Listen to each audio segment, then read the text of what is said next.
टॉनिकच्या ह्या पार्ट 2 मध्ये मी आपणासोबत बोलत आहे।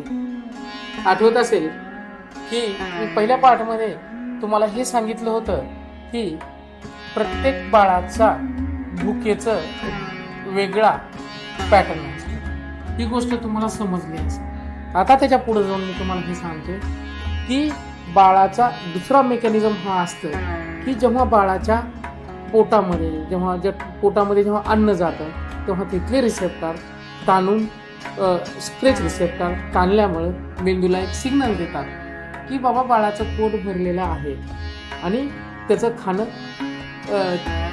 संपवा किंवा थांबवा।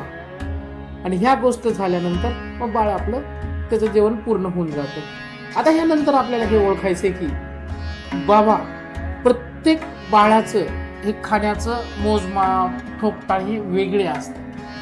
मग एकच टॉनिक सगळ्या बाळांना काम करेल का? किंवा टॉनिक चालू करण्याच्या अगोदर खरंच काय काय गरजेचं आहे, किंवा काही व्यतिरिक्त काही घरगुती वेगवेगळे आपण जेवणाचे पॅटर्न बदलले तर बाळाचं भूक सुधरेल का?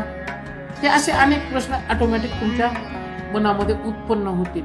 आणि ह्या प्रश्नाचं एकदा तुम्हाला वर्गीकरण समजलं आणि ह्या प्रश्नाचे उत्तर भेटले, निश्चितच तुम्ही तुमच्या बाळाच्या जो टॉनिक मागण्याचा जो तुम्ही अट्टास करताल ते कमी होईल आणि तुम्ही तो तुमच्या पद्धतीच्याच बाळाच्या पॅटर्न प्रमाणे लेकराची पोट भरण्याची किंवा तृप्तता येण्याची जी त्याची जी काय म्हणता येते मेंदूला जाणारे जे सिग्नल्स आहेत त्या ह्याच्यामध्ये इम्प्रूव्ह करतात किंवा त्या लेकराची भूक वाढवतात दुसऱ्या अर्थाने।